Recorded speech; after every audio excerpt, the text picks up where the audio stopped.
The placing of the boy in the cage with a monkey is an outrage. The Negro race in America has a hard enough time as it is in getting away from the prejudice that is closely related to the monkey without having a member of the race placed on exhibition. Leading men of science from Harvard and Princeton and Columbia University was saying that Africans were midway between an orangutan and a human being. So 100 years later, it should not come as much of a surprise that many people still cling to these notions of European superiority, African inferiority.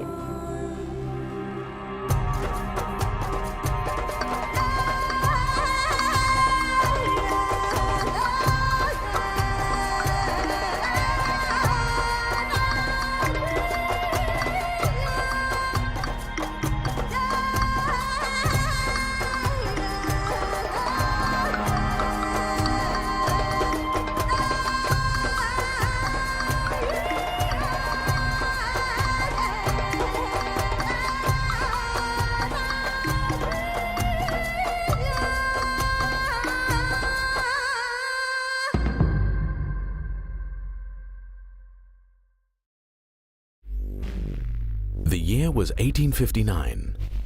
3 months after Charles Darwin published his book On the Origin of Species, American promoter P.T. Barnum unveiled a new attraction at his popular museum in New York City.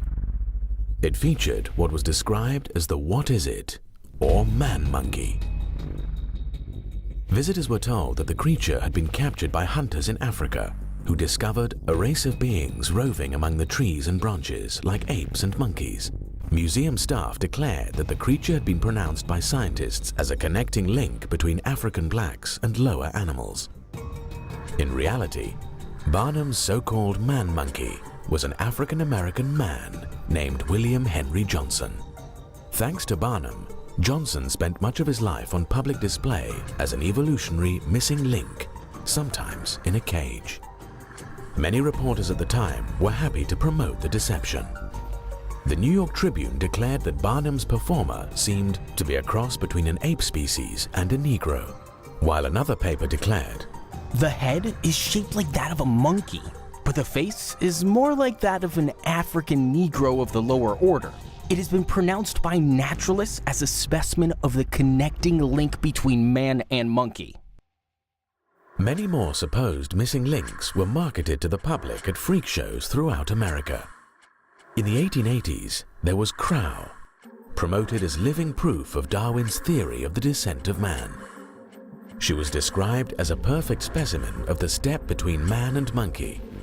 Actually, Crow was a young woman from Southeast Asia who suffered from hypertrichosis, a rare genetic condition that produces excessive hair.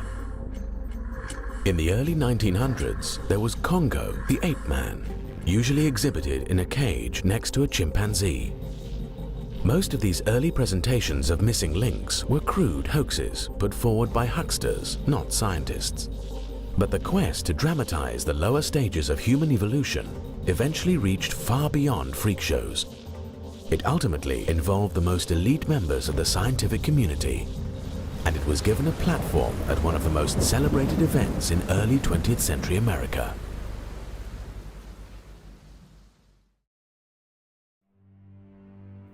Today, Forest Park in St. Louis is a place for walking, or riding a bicycle, or spending a quiet Sunday afternoon. But more than a century ago, it was one of the most visited locations in the entire United States, the site of the 1904 St. Louis World's Fair. Attracting more than 19 million visitors, the World's Fair was known for its lavish neoclassical buildings, its 22-story-high Ferris wheel, and the public debut of innovations such as the X-ray machine and the ice cream cone. But the fair had a darker side.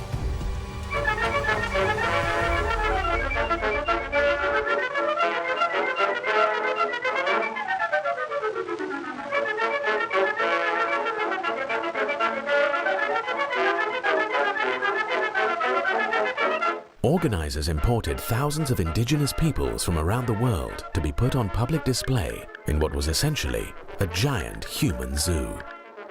Unlike freak shows, the Human Zoo in St. Louis was created with the cooperation of America's scientific establishment. The man behind the Human Zoo was anthropologist William McGee. One of the nation's leading scientists, McGee had already served as acting president of the American Association for the Advancement of Science. In 1903, he was asked to head the anthropology department for the World's Fair. McGee had grand plans of presenting the story of human evolution by displaying representatives of what he considered lower stages of the human race. McGee's plans reflected the ideas of mainstream anthropology of the time. Anthropology was kind of founded on this idea of mapping civilization from the highest to the lowest, right? With the lowest at that time said to be Africans, and then you sort of move up. Leading men of science from Harvard and Princeton and Columbia University were saying that Africans were midway between an orangutan and a human being. Like many scientists of his day, McGee drew inspiration for his ideas on human development from Darwin's theory that humans had evolved from ape-like ancestors. Darwin's theory provided a template for categorizing Africans as biological inferiors. His impact created a bandwagon effect on many scholars on both sides of the Atlantic. Africans were demeaned with terms like savages and compared to animals. Admittedly, some of these comparisons were used before Darwin, but after Darwin, they increasingly took on the authority of science. Darwin argued that the break in evolutionary history between apes and men came between Africans and Australian Aborigines and gorillas. In other words, he thought blacks were the closest humans to apes. German scientist Ernst Haeckel helped popularize the idea. Ernst Haeckel was the leading German Darwinist in the late 19th and early 20th century. He corresponded extensively with Darwin, and Darwin recognized Haeckel's affinity with his own theory. Ernst Haeckel also is known for his raving racism. And in fact, he had a graphic of the history of human evolution that, in very pointed terms, really embedded a racist view of human evolution. You had the Teutonic male on the top, the sort of the Germanic male, and then at the bottom you had some creatures that looked partly like apes, partly like Jews. He was also anti-Semitic. And in the middle, you had the transition from the ape-like creatures to the first human creatures. The ape-like creatures look pretty much like they're Africans. And the takeaway point that Ernst Haeckel had from this graph was that the difference between the highest human being and the lowest human being, the gap between the highest Teutonic male and the first human being that was just one step above the apes, was larger than the gap between the lowest human being and the highest ape. At the St. Louis World Fair, William McGee expressed a similar view, arguing that scientists had now shown the structure of the lowest humans more nearly resembles that of the highest ape-like animals than that of the highest humans. Like other scientists of the era, McGee saw primitive non-white peoples as living evidence of man's evolutionary history. The savage stands strikingly close to subhuman species in every aspect of mentality, as well as in bodily habits and bodily structure. McGee was determined to use primitive peoples at the fair to dramatize for the public the different stages of human evolution, beginning with races he considered lowest on the evolutionary scale. McGee arranged for native peoples to be put on display in villages designed to recreate their native habitats. These villages were enclosed by fences, making them truly seem like human zoos. More than 4 million fairgoers reportedly visited these anthropological displays, eagerly staring at and poking at the indigenous peoples in their enclosures. Adding to the indignities, native peoples were pressured to participate in a series of athletic contests designed to show they were biologically inferior to whites. Those on display were also subjected to experiments in a special laboratory set up by the fair's anthropology department. Directed by a psychology professor from Columbia University, the lab conducted tests to measure native people's intelligence and physical features, and even their threshold for pain. Some scientists came to the fair with more gruesome plans. Alois Hrdlicka was an anthropologist at the Smithsonian. He came to St. Louis hunting for dead bodies. Hrdlicka was obsessed with analyzing the brains of other races to gain insight into human evolution. He went on to assemble a collection of hundreds of embalmed human brains, many of them still stored by the Smithsonian. Hrdlicka extracted a promise from doctors in St. Louis to hand over the brains of any of the natives who might die while on display at the fair. Native peoples were brought to the St. Louis Exposition from the far corners of the globe. From Japan came representatives of the Ainu people. Patagonians came from South America.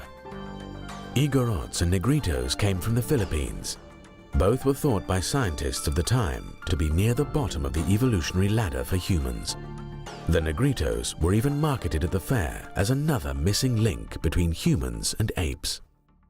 But perhaps the most exotic people group brought to St. Louis for public display were pygmies from the African Congo.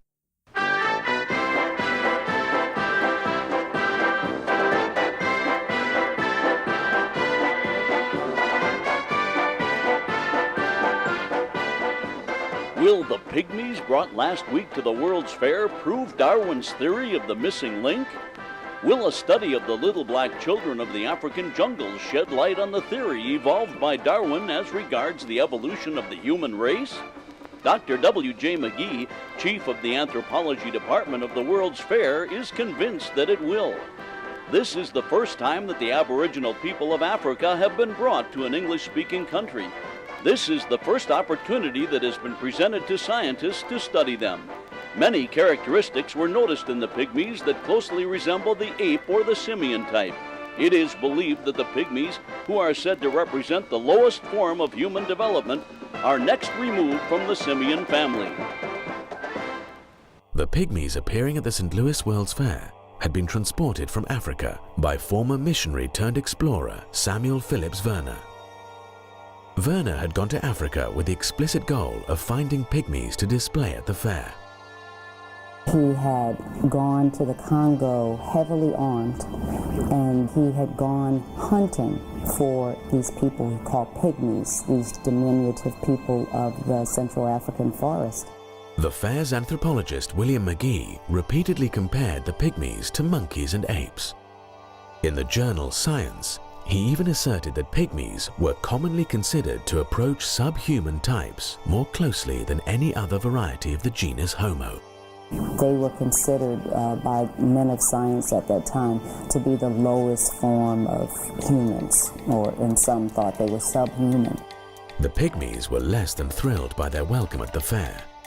The Americans treat us as they do our pet monkey. They laugh at us and poke their umbrellas into our faces. They do the same to our monkey. One pygmy at the fair became a special celebrity. His name was Ota Benga. Samuel Werner had purchased him at a slave market.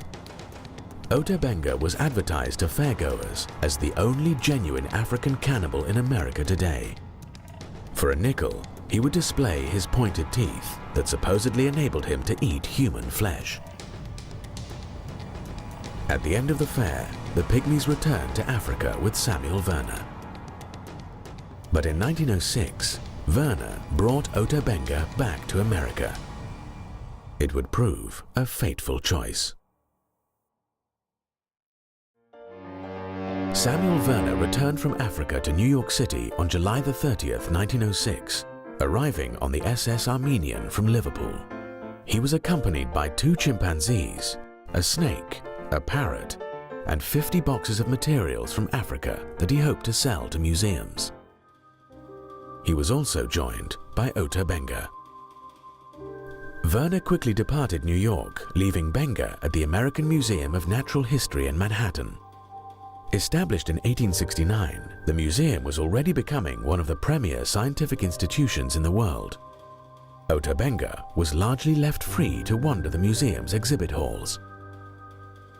When Samuel Werner eventually returned to New York, he was fighting off creditors, and the museum wanted him to find new lodgings for Ota Benga. So Werner worked out an agreement to move Ota Benga to the New York Zoological Park, otherwise known as the Bronx Zoo.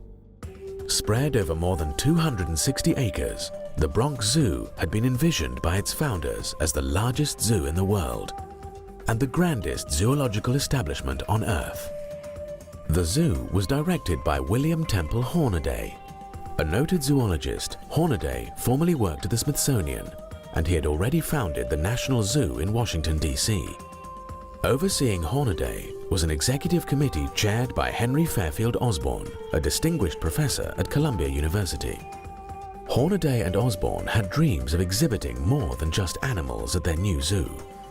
Both wanted to install Native Americans on zoo grounds, with Osborn promising that one day the Indian and his teepee would take their place next to the Zoological Park's buffalo. Now they had their chance to put their first human on display. Hornaday quickly agreed to purchase one of Werner's chimpanzees and to house both the chimp and Ota Benga at the zoo.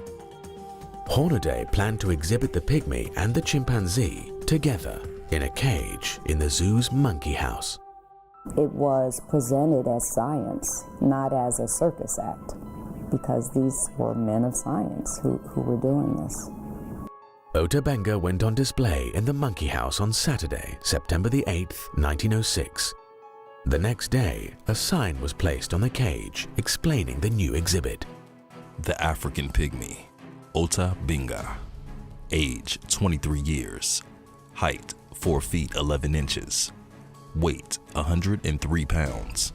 Brought from the Kasai River, Congo Free State. Exhibited each afternoon during September. Thousands of New Yorkers came to stare and laugh and debate the meaning of the display. Is it a man? Some of them wondered. Newspaper coverage brought even more people, and in just a few weeks, the zoo drew nearly 250,000 visitors.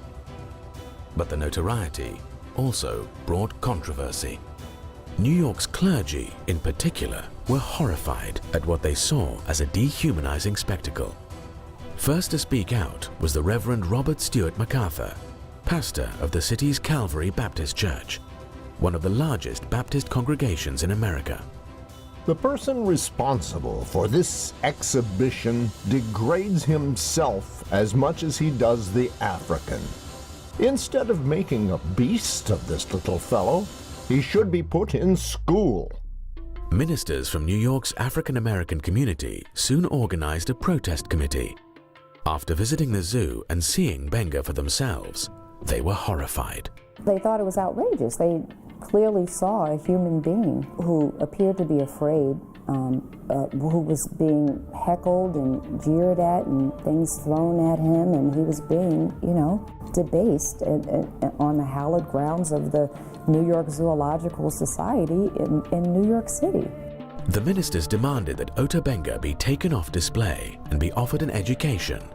James H. Gordon, superintendent of the Howard Colored Orphan Asylum in Brooklyn, appealed to the zoo to end the spectacle. If Professor Werner found difficulty in disposing of the boy, why did he not apply to us? We would have seen that he was well cared for. Gordon also denounced the way the young African was being used as a prop to prove Darwinian evolution. This is a Christian country, and the exhibition evidently aims to be a demonstration of the Darwinian theory of evolution. The Darwinian theory of evolution absolutely is opposed to Christianity, and a public demonstration in its favor should not be permitted. Neither the Negro nor the white man is related to the monkey. Such an exhibition only degrades a human being's manhood.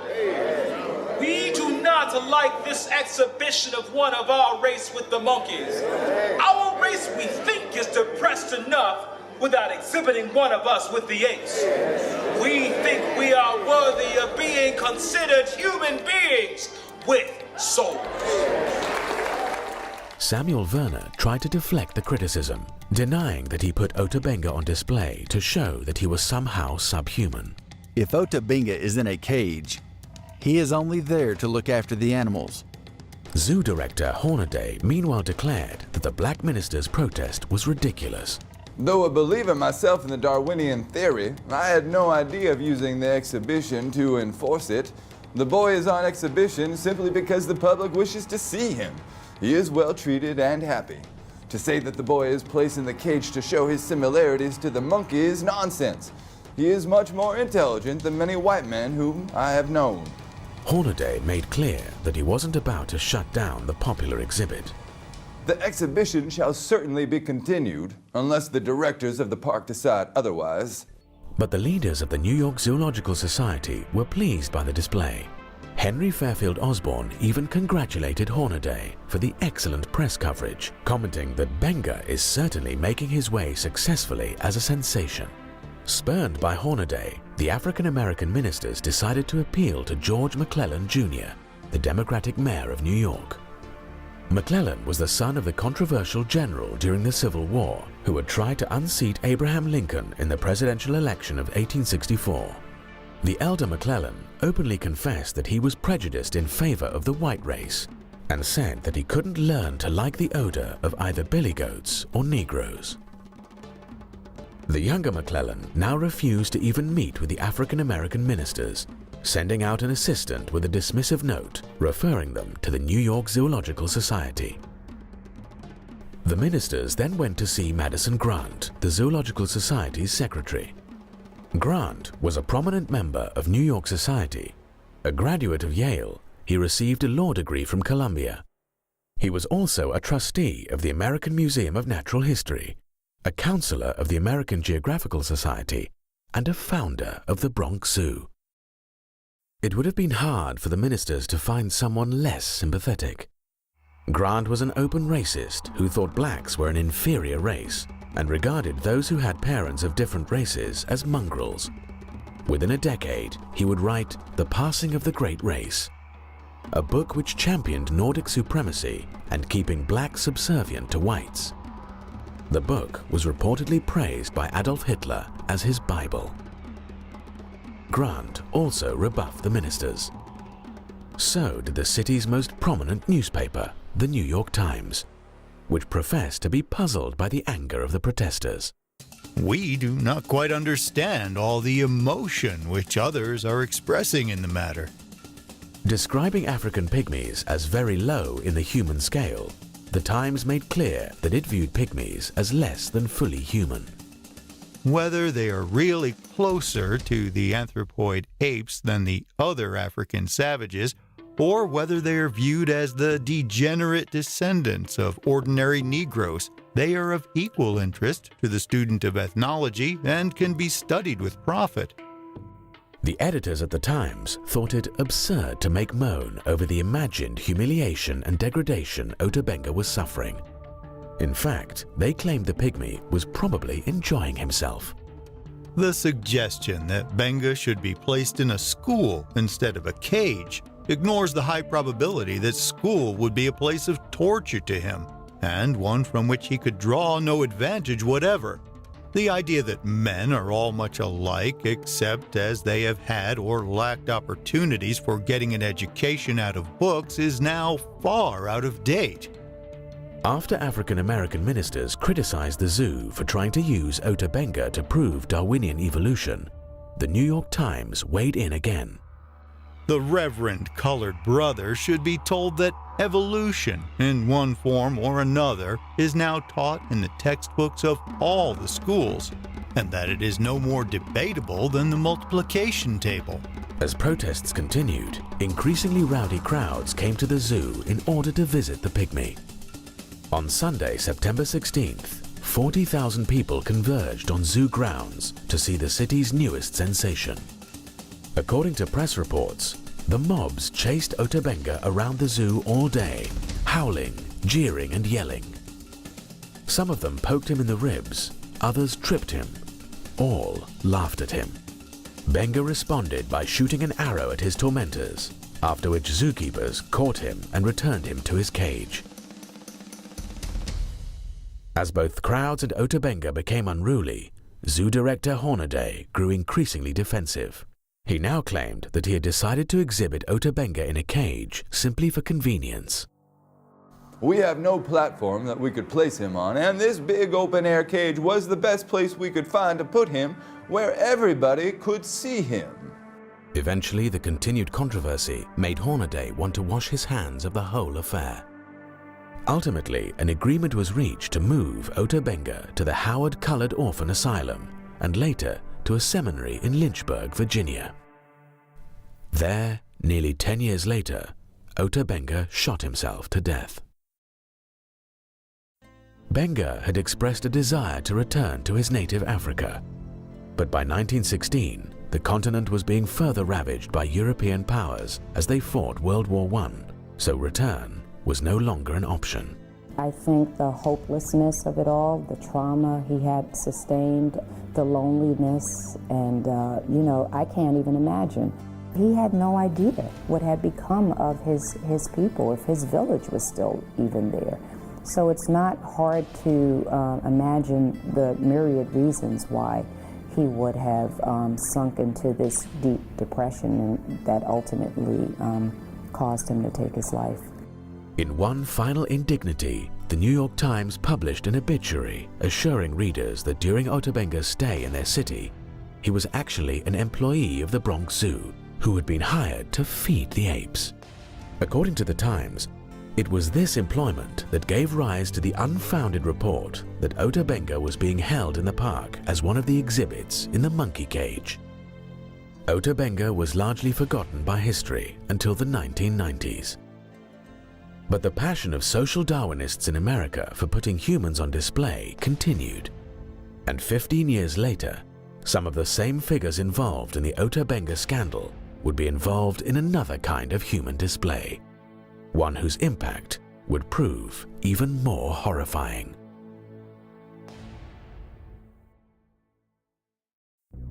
In September of 1921, leading scientists from around the globe gathered at the American Museum of Natural History in New York City for the Second International Congress of Eugenics. Eugenics was the science of breeding better people. The term had been coined by Charles Darwin's cousin, Francis Galton. But Darwin himself helped lay the groundwork for eugenics in his book, The Descent of Man. According to Darwin, human beings developed through a long and cruel process of natural selection or survival of the fittest. Less fit organisms died, leaving more capable organisms to reproduce and flourish. It was this ruthless process of elimination, not the foresight of a designer, that had propelled human beings to the top of the evolutionary ladder. But Darwin worried that modern society was now doing its best to undermine natural selection. We civilized men do our utmost to check the process of elimination. We build asylums for the imbecile, the maimed and the sick. We institute poor laws, and our medical men exert their utmost skill to save the life of everyone to the last moment. There is reason to believe that vaccination has preserved thousands who, from a weak constitution, would formerly have succumbed to smallpox. No one who has attended to the breeding of domestic animals would doubt that this must be highly injurious to the race of man. Hardly anyone is so ignorant as to allow his worst animals to breed. A kindly man, Darwin was troubled by the implications of his theory for society. But his followers had a solution. They thought they could apply Darwinian selection rationally and humanely through the science of eugenics, which became known as the self-direction of human evolution. Eugenics was eagerly embraced by America's scientific elites. Sometimes today it's argued that eugenics was just fringe science, just a few people believed in it, and of course we don't believe in it now. That ignores the fact that for decades, eugenics was what could be called the consensus view of the scientific community. The Eugenics Congress at the American Museum of Natural History drew scientists from America's top research institutions, including Harvard, Yale, MIT, the Smithsonian, Ohio State, UC Berkeley, and the University of Texas. Participants included inventor Alexander Graham Bell and Charles Darwin's own son, Leonard, who lashed out at the threat biological defectives pose to modern society. Scientists were welcomed to the Eugenics Congress by then-president of the American Museum of Natural History, Henry Fairfield Osborn, who had been involved in the display of Ota Benga at the Bronx Zoo. A future head of the American Association for the Advancement of Science, Osborn had become one of the most celebrated scientific champions of evolution in America. Soon he would become embroiled in a controversy with politician William Jennings Bryan over a fossilized tooth discovered in Nebraska. Osborn insisted that the tooth supplied irrefutable evidence of the existence of man-like apes in ancient North America. To his embarrassment, the tooth later turned out to be part of an extinct pig. At the Eugenics Congress, Osborn told scientists that eugenics was essential to the future of human evolution. To know the worst as well as the best in heredity, to preserve and to select the best, these are the most essential forces in the future evolution of human society. Osborn also attacked racial intermarriage. 500,000 years of human evolution have impressed certain distinctive virtues as well as faults on each race. Put 3 races together, you are likely to unite the vices of all 3 as the virtues. Osborn argued that racial groups should be studied to determine what tasks each race is best fitted to accomplish. But it was clear that he already thought he knew the proper place of non-whites. If the Negro fails in government, he may become a fine agriculturalist or a fine mechanic. The American Museum of Natural History accompanied the Eugenics Congress with a major museum exhibition designed to sell eugenics to the American public. Participants included America's top publishers, insurance companies, government agencies, and private groups like the American Red Cross. As many as 10,000 people attended the special exhibition. There were no live humans put on display at the eugenics exhibit, but it was still a kind of human zoo. It put human racial groups under the microscope to judge their worth to society.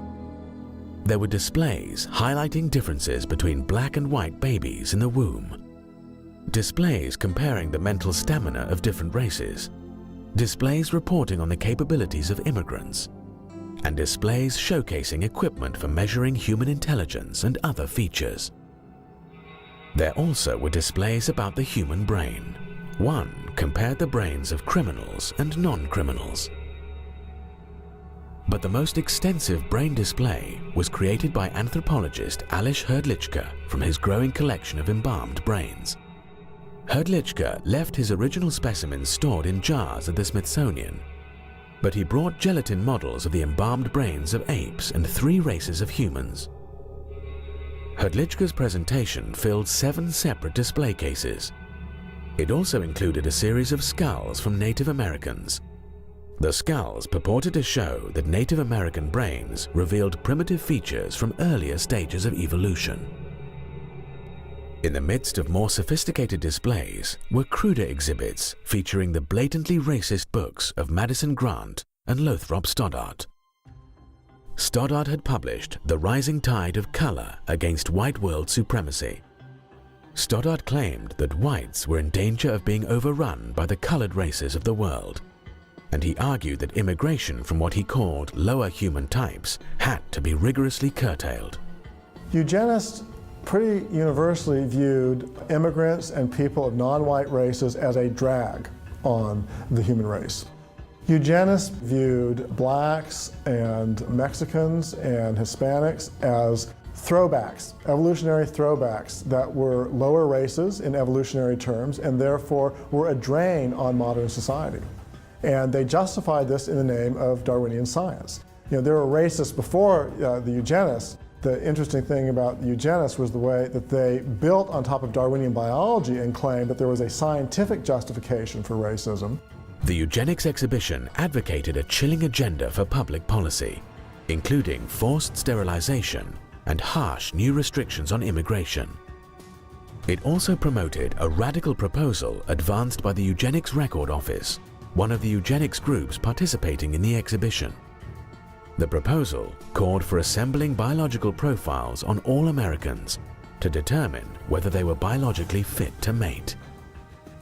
The Eugenics Records Office was so extreme, they wanted to hold records on everyone in the United States, biological records showing their family trees, so that if you wanted to marry someone, you could write to them and they could tell you whether the person you were wanting to marry had a fit family tree in evolutionary terms, so that you could marry them, or if they had bad heredity so that you couldn't. And in fact, they had exercises and packets that were given to biology teachers around the country, that one of the exercises you were supposed to do in your biology class when you were studying evolution and then eugenics was to have kids fill out this form with their family tree of who were the black sheep of the family, what diseases they had in the family, so that these could then be sent off to the Eugenics Records Office and their vaults, and so that they could keep records on everyone. The American Museum of Natural History, later called the Eugenics Congress of 1921, perhaps the most important scientific meeting ever held in the museum. A decade later, the museum was at it again, hosting the Third International Congress of Eugenics in 1932. This time, it put on an even more extensive museum exhibition for the public. At the entrance to the exhibit hall were placed the busts of two men accredited as the founding fathers of eugenics, Francis Galton and Charles Darwin. Although some scientists raised concerns about eugenics, probably the strongest opposition to the movement came from traditional religion. It's a story that Americans don't know as well as they should, and it's a story that American Christians don't know as well as they should. But at the basis of opposition to the so-called scientific eugenicist movement in the early 20th century were Christians, Protestants, Baptists, Catholics, who understood the value of every human being. That's not only a Christian value, that is fundamental to the American experiment itself. When Nebraska's legislature passed a forced sterilization bill in 1913, Governor John Morehead, a Presbyterian, vetoed it. Morehead argued that the legislation not only violated the state's Bill of Rights, it also offended a higher law. This proposed legislation seems more in keeping with the pagan age than with the teachings of Christianity. Man is more than an animal. While many modernist clergy supported eugenics, theologically conservative religious figures were much more skeptical. American evangelical William Jennings Bryan, for example, denounced eugenics as an impossible system for scientific breeding under which a few supposedly superior intellects, self-appointed, would direct the mating and the movements of the mass of mankind. But the most consistent opposition to eugenics came from Roman Catholics. In 1930, Pope Pius XI strongly condemned forced sterilization for eugenics in one of his encyclicals. The Pope criticized eugenists for asking the government to assume a power which it can never legitimately possess. The most fundamental principle of Catholic social teaching is the intrinsic dignity of every human being. In other words, people are valuable simply as creatures made in the image and likeness of God. They're not valuable merely because they have economic value or they're productive or they're smart. They have value in and of themselves as spiritual creatures made in God's image. That idea obviously contradicts the fundamental principle of eugenics, which is through either passive or active means to favor particular ethnic groups over others. Across America, Catholic clergy actively resisted the eugenics crusade. In Louisiana, the Catholic Church played a key role in preventing the passage of a sterilization law. Catholic opposition to eugenics was so pronounced that some eugenics groups targeted the Catholic Church for attacks. The Human Betterment Foundation in California was dedicated to promoting eugenics through forced sterilization. Its president, E.S. Gosney, lashed out at Catholic efforts to block sterilization laws. Every legislature considering a sterilization bill in the United States is visited by representatives of the bishop or archbishop who lay down the law of Rome to those willing to accept it. The henchmen are prompt to fall in line. Gosney suggested that the Catholic Church should be asked to pay for Catholics who aren't sterilized. If Catholics do not want their feeble-minded communicants sterilized, it would seem more logical to ask them, as Hitler has done in Germany, to keep these feeble-minded segregated at their own expense, in order that the American Commonwealth may be subjected to no unnecessary damage from the presence of a great body of defectives, who increase the amount of human misery, contribute largely to the ranks of the delinquent and criminal, augment the tax burdens, diminish the efficiency of industry, and dilute the quality of American citizenship. The eugenics movement and the supporters of eugenics in the early 20th century actually tried to make an anti-Catholic campaign part of their public argument. On the one hand, they claimed that their ideas were based firmly in natural science, and yet they actually ran a public campaign that was anti-religious. You get the impression that there was something more than simple empirical science at stake in the debate. Despite opposition from Catholics and others, the American eugenics movement continued to flourish in the years leading up to World War II. The eugenics movement eventually led to the forced sterilization of more than 60,000 people in America. Compulsory sterilization in the name of eugenics was ultimately upheld by the United States Supreme Court in a decision that declared, 3 generations of imbeciles are enough. Many of those sterilized would not be considered mentally handicapped today.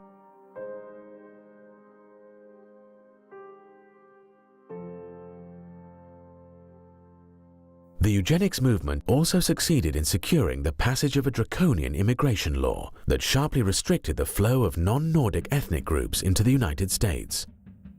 While considering the legislation, the United States Congress invited testimony by a leading eugenist on the biological aspects of immigration. Starting in the 1920s in particular, there was a huge push for immigration restrictions on people who were coming from non-Germanic, non-Northern European countries, and so people coming from Mexico to the United States, or people coming from Africa or Southern European countries that had people that the eugenists viewed as evolutionarily backwards, they had to be stopped because they were going to destroy our society. But the most horrifying implementation of eugenics policies took place not in America, but in Nazi Germany. The Nazis ultimately sterilized more than 300,000 supposed hereditary defectives in the name of eugenics. They then started gassing the disabled at special medical facilities. It was in these killing centers that the Nazis began to perfect the methods they would later use to exterminate Jews. The sordid history of eugenics and the mainstream scientific community's embrace of it remains completely unknown to many Americans. So does the scientific community's involvement with social Darwinism and scientific racism, including human zoos. It's a history some people are still trying to cover up.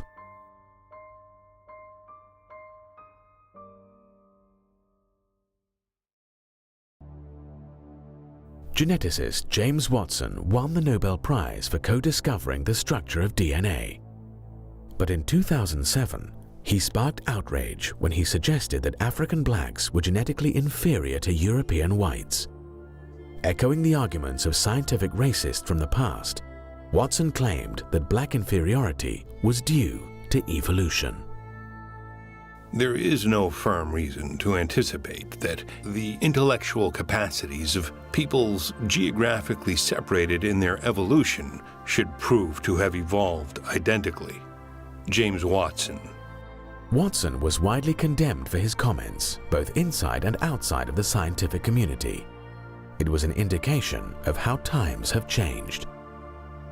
But although scientific racism no longer receives support from mainstream science, many in the scientific community remain reluctant to honestly discuss the past. Sharon Weston Broome is mayor of Baton Rouge, Louisiana. In 2001, she was a member of the Louisiana House of Representatives when she proposed a resolution to encourage teaching students about the history of scientific racism. The resolution highlighted Darwin's views on race, as well as how his views had been exploited by other scientists, such as Ernst Haeckel, to promote racism. The resolution also encouraged teaching students more recent scientific findings supporting racial equality. I'm not asking you to take evolution out of the school. I am merely asking the legislature, the State Department of Education, the Board of Regents, and the state university systems that they be made aware that Darwin promoted the justification of racism in his definitive works on the origin of species by means of natural selection and the descent of man. I certainly understand that racism was in effect before Darwin. This has never been denied. Yet he was the originator of a scientific justification for racism as well as giving wings to modern racism. Harvard University's Stephen Jay Gould wrote, quote, "Biological arguments for racism may have been common before 1859, but they increased by orders of magnitude following the acceptance of evolutionary theory." Broom's resolution provoked a firestorm, with supporters of Darwin's theory accusing her of trying to unfairly malign Charles Darwin. This resolution is not only a product of creationists, but also Christian supremacists. And Christian supremacism is a hate-based ideology, and you can't combat hatred with hatred. I never, ever have emulated any type of hate towards anyone. The resolution only passed after all references to Darwin and Haeckel were deleted. It was as if scientific racism had never happened. But Louisiana isn't the only state where the past misuse of science has been censored. In 2007, the Kansas State Board of Education rewrote a statewide curriculum standard about the history of science. The standard originally called for students to understand both the positive and negative aspects of science on society, including how science can be abused. As examples of the abuse of science, the original standard cited the eugenics movement, scientific racism, and the infamous Tuskegee syphilis experiment, where government researchers left poor black men untreated for syphilis in order to observe the progression of the disease. The Kansas Board of Education revised the curriculum standard to eliminate any study of the abuses of science. Now students would only learn about how science had improved society. The original standard did not mention Darwin or Darwin's theory. That did not stop proponents of rewriting the standard from claiming they were defending the teaching of evolution. But public officials aren't the only ones who have tried to cover up the history of scientific racism. Some of the institutions most involved in promoting scientific racism in the past are still suppressing their own history.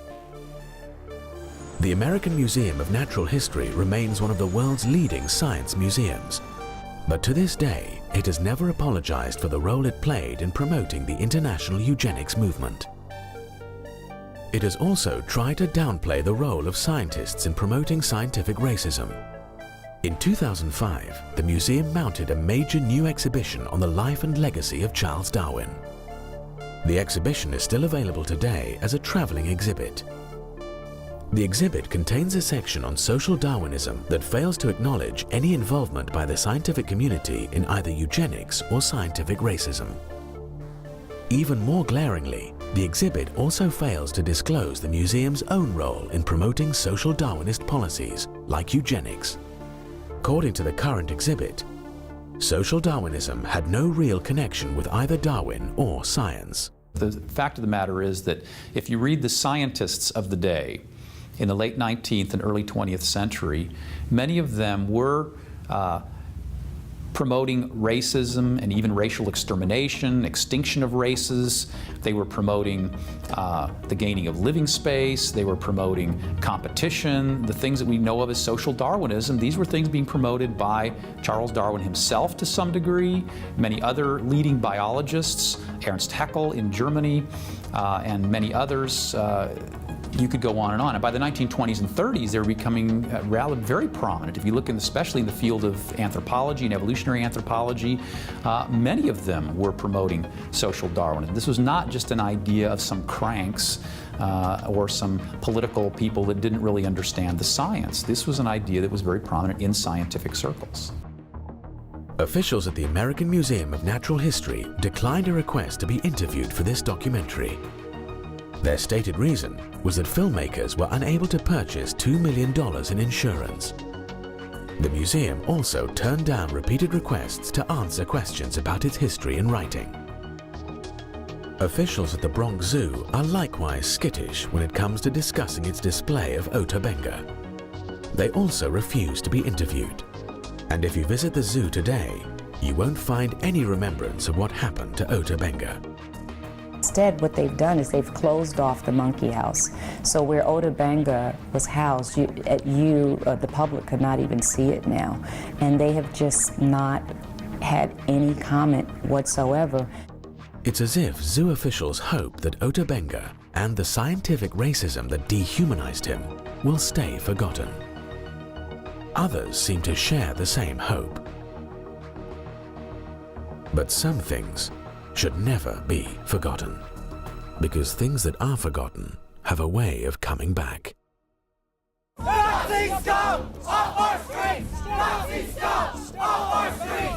The recent resurgence of white supremacist groups in America has raised chilling echoes of the past.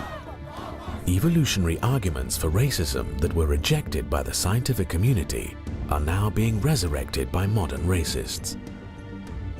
In 2009, white supremacist James Von Brunn drove to the Holocaust Museum in Washington, D.C., where he fatally shot an African-American security guard. Von Brunn had published a manifesto arguing that crossbreeding whites with species lower on the evolutionary scale diminishes the white gene pool while increasing the number of mongrels. Richard Spencer is a leader of the so-called alt-right. He argues that, quote, Darwinism offers a compelling and rational justification for whites to act on behalf of their ancestors and progeny and feel a shared sense of destiny with their extended kin group, unquote. In a 2017 study, more than 400 self-identified members of the alt-right revealed that they view blacks, Mexicans, and other racial and ethnic groups as less evolved and closer to humans' ape-like ancestors than whites. The misuse of science to promote racism is no longer just a sad relic of our history.